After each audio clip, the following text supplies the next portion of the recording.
What is up, everyone? I am Brad from iBUYPOWER. Today we're going to be doing a quick unboxing video for one of our desktops. Things to look out for, things to keep track of, what some of the ports and plugs do, and how to control the lighting on your system, things like that. So I'll be opening the system, taking it out of its box, showing you all the accessories that come with it, pointing out some of the ports, and some common things to look out for with your new iBUYPOWER system.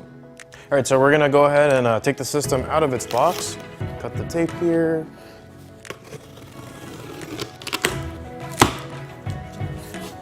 Okay, so there's gonna be a few things inside you wanna keep an eye out for. We have a quick start guide, accessory bag. This PC comes with a mouse and keyboard. Base.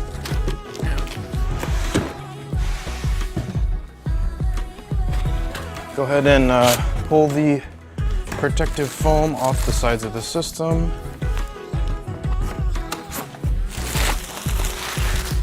All right, cool. All right, so we got the PC out of its box. Before we take a look too much at the computer itself, we're gonna look at some of the things that we found in the box. First off, we have the accessory bag, the power cord for the PC, that's important, of course. This PC comes with Wi-Fi, so make sure to take a look in your accessory bag. If you do have Wi-Fi antennas, you'll need to screw those onto the PC once we're done. A little user guide for the graphics card. Like I said, any of the parts that come in your computer, if they do come with instruction manuals, we do include them in the accessory bag. You don't necessarily need these, but it's good to keep them, somewhere safe in case you need to refer back to them later. We also have our little card for instructions on how to work the RGB. A lot of these computers will have RGB lighting. There's a few different RGB ecosystems, different control methods. This little card will go through how a lot of those work. All right, and lastly, we have a little free gift from iBUYPOWER. If you purchase one of our systems and go ahead and leave a review, we'll send you a free gift, whether that's a gift card or some kind of swag. Of course, we want people to know about your experience and what you think about our products. The mouse and keyboard, those are pretty self-explanatory. We can set these aside. We also have a quick start guide. Some of the stuff we'll be going over in this video is here in the guide. Just hold on to this, it's got some good information on it, including some information about the ports on the system. And if you do need to back up or reinstall Windows, there's some instructions there as well. Okay, now let's move on to the actual PC. So you'll notice here on the side, there's this big giant warning label. It's telling you basically there's a protective foam insert inside the computer that's protecting the various parts from jostling around during shipping. You need to make sure to remove that piece of foam before you turn the PC on. So we're gonna go ahead and remove the side panel from the PC. Most side panels will come off with a few screws at the back, and then you'll slide it towards the rear and the panel will come off. Set this aside somewhere safe. Most of our PCs do come with tempered glass side panels, so you want to make sure that you're not dropping these or putting something that's too heavy on top of it. Now you can see we have this foam insert. Like I said, you're just going to remove that. Make sure it's not getting caught on any kind of like wires or cables as you're pulling it out. Again, like I said, this is going to support the graphics card. It kind of keeps stuff safe during shipping. Okay, so after that, we're gonna take a look at the back of the PC. There's a couple of important things here. Can you see this? All right, so you'll notice two things here. One is we have this big sticker over all of the motherboard ports, basically reminding you that if your PC has a dedicated graphics card, you're gonna wanna plug your monitor into the graphics card. A lot of motherboards do have ports for the integrated graphics for the CPU. By default, those ports are disabled when you have a graphics card. Also, it's a much lower performance type of graphics, so if you're gaming, you want to make sure you're plugging into the ports on your graphics card. I'm gonna go ahead and remove this sticker. Also here, we have a little sticker covering the power plug on the power supply, kind of reminding you the same thing as the warning we saw on the side panel, to remove that foam insert before you plug in and turn on the PC. So we're gonna go ahead and remove this sticker as well.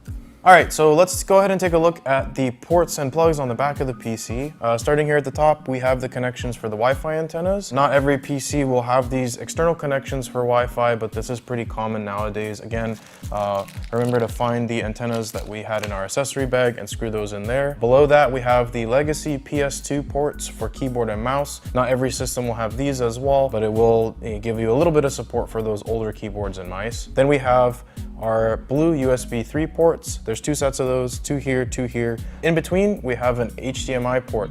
Again, I mentioned before, if you're plugging in monitors, you wanna make sure to plug into your video card ports, which are down here, because this port will be disabled. On this card in particular, we have 1 HDMI port and 3 display ports. HDMI and DisplayPort are the current modern display cables. Depending on what monitor you have, you may not have one or all of these ports. DisplayPort and HDMI can both be adapted to a bunch of other different kinds of ports. So just keep an eye out. You may need to pick up a special cable or adapter to get your monitor or monitors all hooked up and working properly. Then we have our black USB 2.0 ports, our Ethernet port for wired internet. Here are audio ports for your speakers, your microphone, your headphones. Okay, so now that we've run through most of the connections on the PC, it's time to get everything hooked up and powered on. Some USB plugged in here.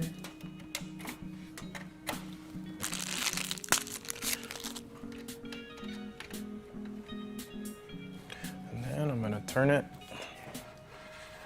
So we're all plugged in. Now it's time to fire the machine up.